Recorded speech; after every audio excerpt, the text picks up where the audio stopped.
I married my husband when his daughter Trudy was 22. She is now 36. He was 47 and I was 32. I have 2 kids, 20 and 18 now. Both are away at college. Trudy never liked me, and that was fine. She has a mother, and she was a full adult living on her own when we met. Her parents had been divorced for 6 years when I met her father. We live in a city with lots of tourism, so it was an easy decision to keep my apartment and do short-term rentals when my kids and I moved in with my husband. We also use it for out-of-town guests. Trudy and her husband ran into some financial problems last year. Trudy and her family of 4 moved in with us.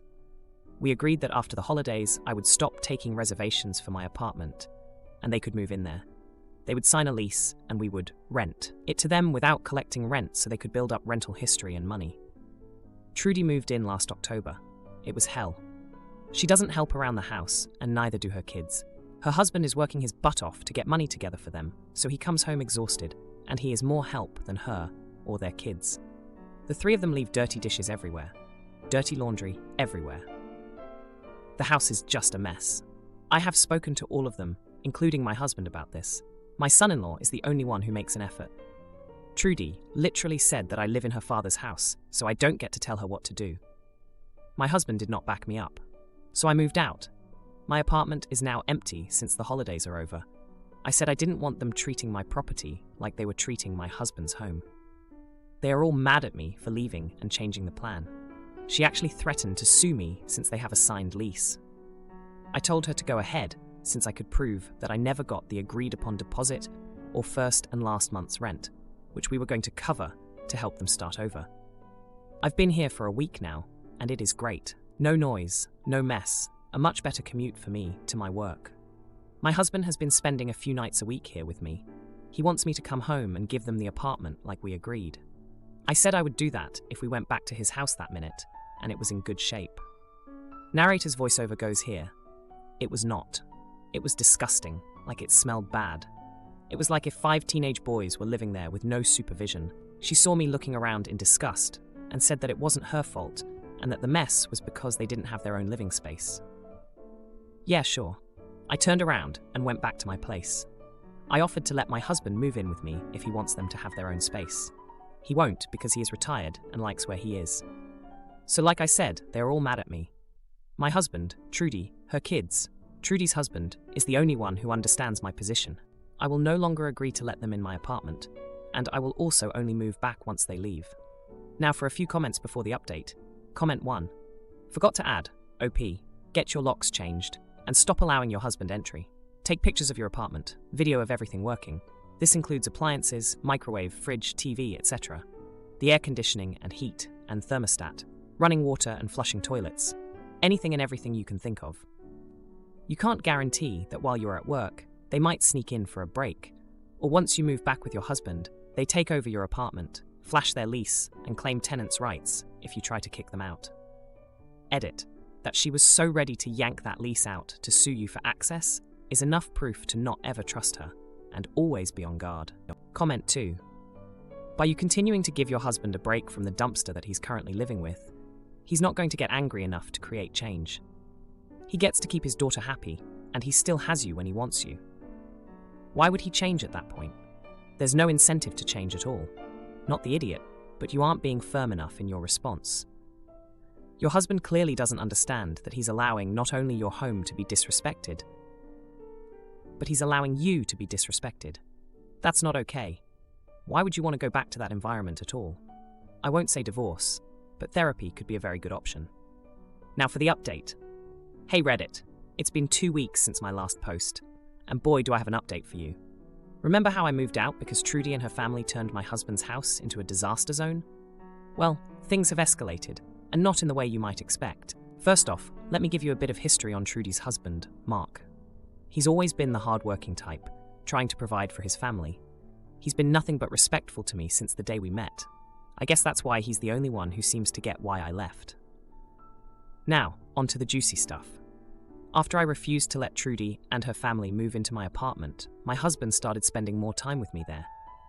It was nice at first, but then he began pressing me to reconsider my decision about the apartment. I stood my ground though. I wasn't about to reward their bad behavior. Here's where it gets steamy. One night, while my husband was over, Mark showed up at my door, looking more exhausted than ever. He was at his wits' end and needed someone to talk to.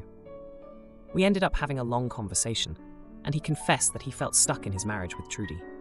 He felt unappreciated and overworked, and the current living situation was only making things worse. I comforted him, and one thing led to another. Before I knew it, we were kissing. It was a moment of weakness for both of us, and we immediately regretted it. The guilt was eating me up inside, but I couldn't bring myself to tell my husband.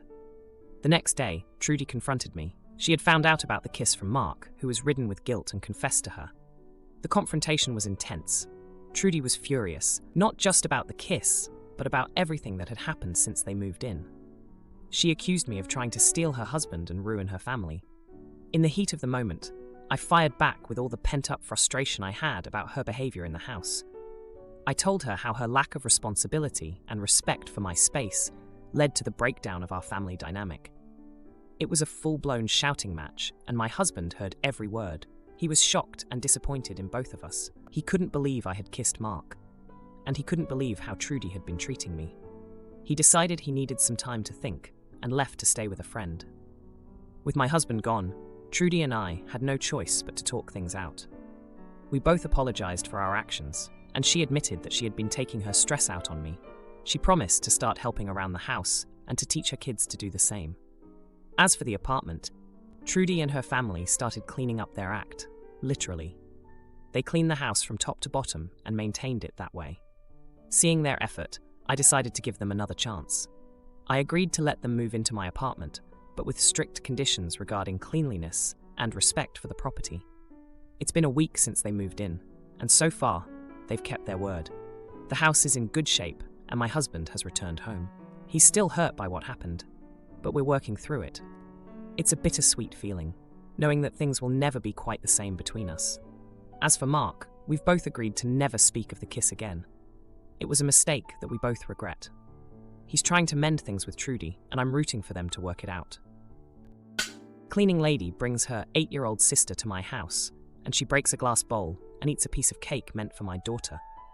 I ask her to leave and pay her for the full 3 hours she was supposed to work. Oh boy, she quits on the spot. Oh boy, she quits on the spot. Oh boy, she quits on the spot.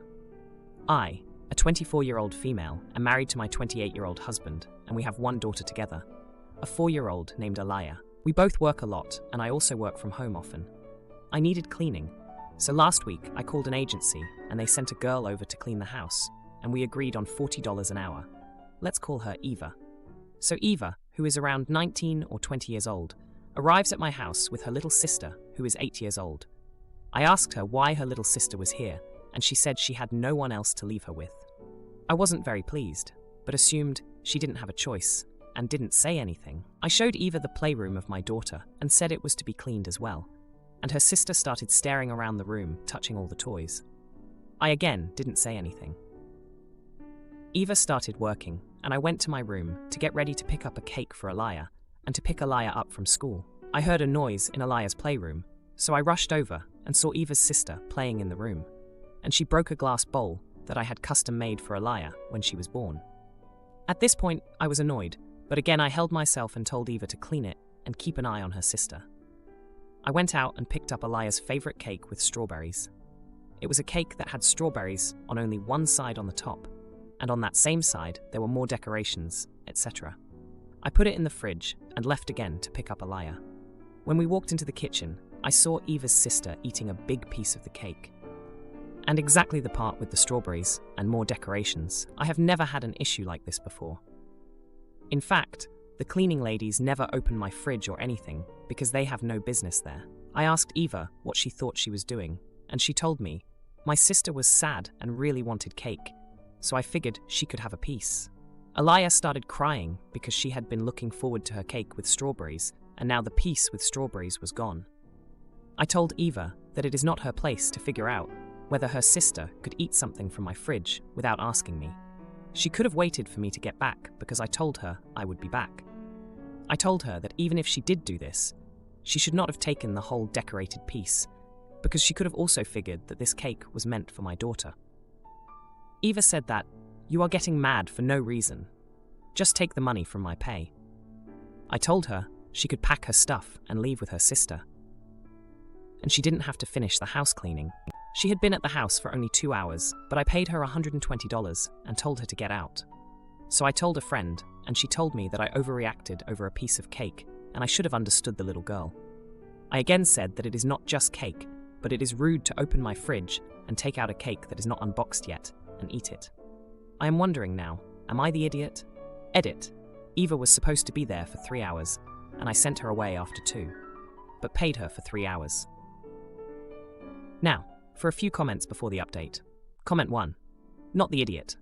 When you booked your cleaning service, you did not agree to having a child running around the home. Honestly, Eva is lucky you paid her at all, in my opinion. While I think it's a stretch to assume the cake was for your daughter, unless explicitly stated, the food should not have been removed and eaten. I've cleaned houses before, and I've always either brought my own food or eaten before or after. The times I did have to bring my child, I gave advance notice and brought entertainment for him. I made it very clear he was to sit quietly and not wander. Eva did none of these things for her younger sister. Edit. Typo. Comment 2. Not the idiot. That was really unprofessional, and you would have been totally justified to report her to the cleaning agency. Just because you let someone into your home to do a job doesn't mean they have any right to your things. I can sympathize with her not having a sitter and still needing to work, but at the very least, she should have ensured the child brought a book or something to entertain herself. Now, for the update. Hey everyone, it's been a wild couple of weeks since my last post about the cleaning lady, Eva, and her little sister. I've got an update that's been nothing short of a roller coaster. Buckle up, because this story took some unexpected turns. First off, let me give you a bit of background on Eva that I didn't mention before. She's been working to support herself and her sister since their parents passed away a couple of years ago. I found this out after the cake incident when I ran into her at the grocery store. She apologized again and explained her situation. I felt a twinge of guilt, but I was still upset about what happened. Now, on to the juicy stuff. After our encounter, Eva and I kept bumping into each other around town. It was awkward at first, but we eventually started talking more. She's actually a pretty nice girl, just trying to make ends meet. I even found out we have a lot in common, like our taste in music and movies. One day, my husband, who had been working late a lot, suggested we hire Eva again, saying everyone deserves a second chance. I was hesitant, but I agreed. Eva was grateful and promised there would be no more incidents. Things were going well until last Thursday. I was working from home, and Eva was cleaning the living room while her sister was at school. My husband came home early, which was a surprise. I went to greet him, and that's when I heard a noise from upstairs. We both went to check it out, and well, we found Eva in our bedroom, crying. Turns out, she had accidentally knocked over a family heirloom vase while dusting. It was a gift from my husband's grandmother and meant a lot to us. My husband was furious, and Eva was a mess. She kept apologizing, saying it was an accident. I was torn between anger and sympathy. But here's the twist. While we were dealing with the broken vase, my husband's phone kept buzzing. He was getting a lot of messages, and he seemed anxious to check them. I found it odd, so later that night, I took a peek at his phone. What I found was shocking. He had been texting someone a lot, and it wasn't just anyone, it was Eva. They were planning to meet up that day, which explained why he came home early. I confronted him, and after a heated argument, he admitted he had developed feelings for Eva.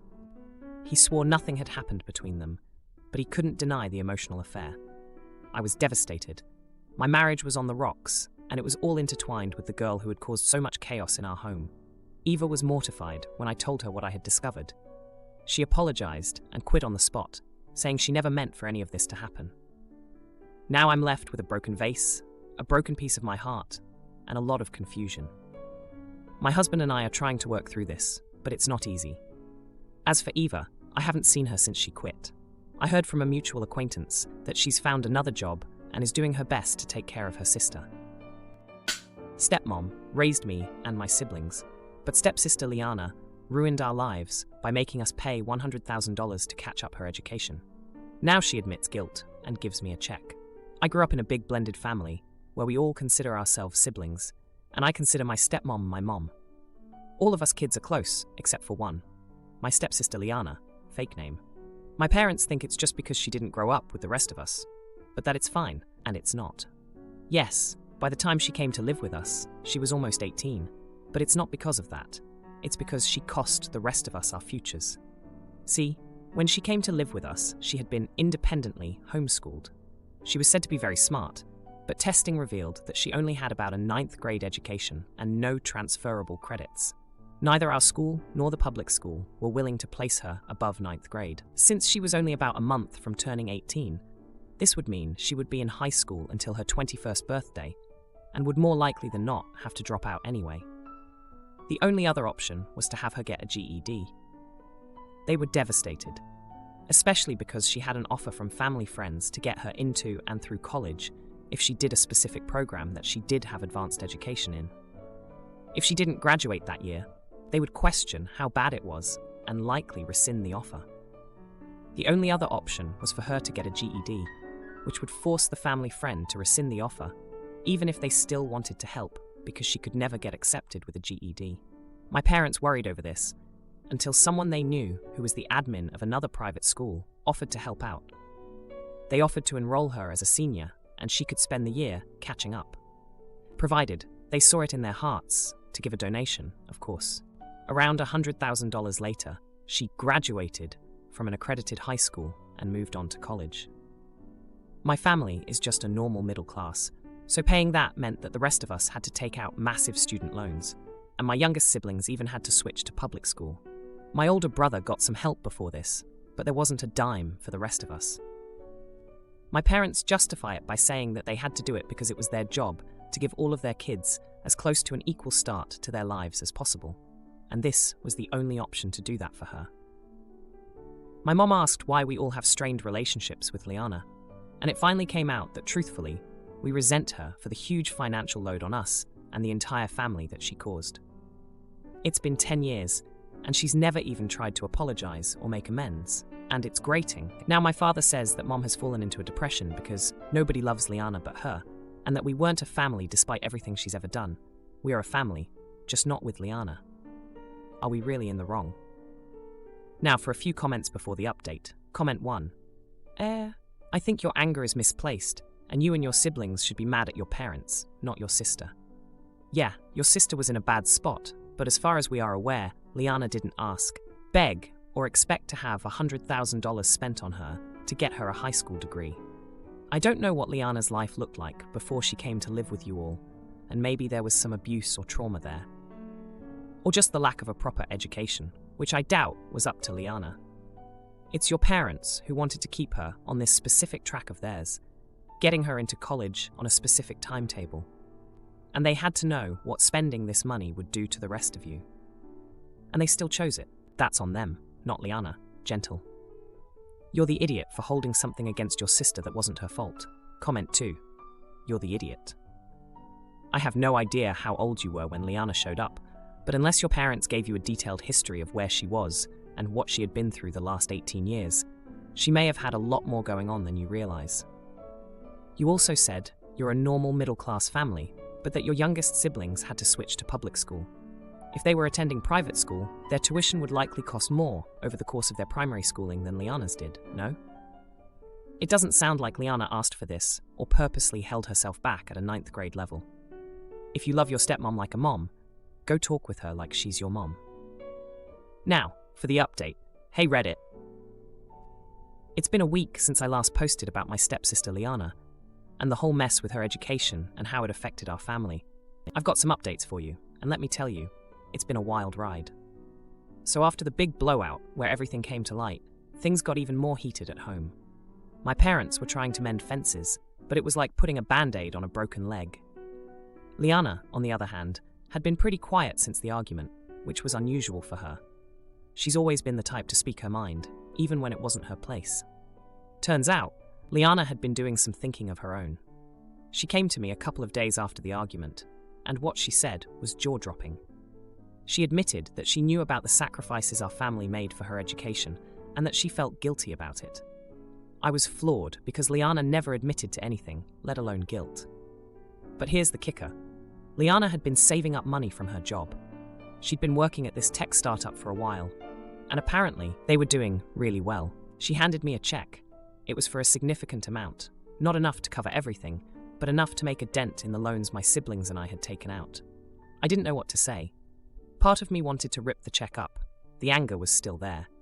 But another part of me, the part that remembered us as kids before all this mess, wanted to accept her apology. It was a tough call. Meanwhile, my younger siblings were having their own drama. They had been struggling with the switch to public school, and my youngest sister had been getting bullied. It was like one thing after another with us. But back to Liana. After giving me the check, she asked if we could all sit down as a family and talk. It was a tense meeting, to say the least. Voices were raised, tears were shed, and old wounds were reopened. Liana explained her side of things, how she felt abandoned by her biological mom, and how she never felt like she fit in with us. It was the first time I saw her vulnerable. My parents, especially my mom, were caught in the middle. Mom had always seen Liana as her own, and hearing how we all resented her stepdaughter was breaking her heart. Dad was trying to keep the peace, but you could tell he was struggling too. In the end, we all agreed to family therapy. It was a start, at least. We've had a couple of sessions, and it's been rough. There's a lot to unpack, a lot of hurt on all sides, but we're talking, and that's more than we've done in years. Now, for the bittersweet part. Liana's check helped, but it wasn't a magic fix. My siblings and I still have loans to pay, and the financial strain is still there. But there's been a shift in Liana. She's been making an effort, coming to family dinners, helping out with the younger kids' school stuff. It's like she's trying to be part of the family for real this time. And my mom, she's been doing a little better. She's not as sad as she was before, and I think it's because we're all trying to work through this mess together. It's not perfect, and I don't know if it ever will be, but it's something. If you like this video, you'll probably like these too. Also, while you're here, please consider subscribing. It's your support that keeps this channel alive and allows me to make better and longer videos. Have a great day.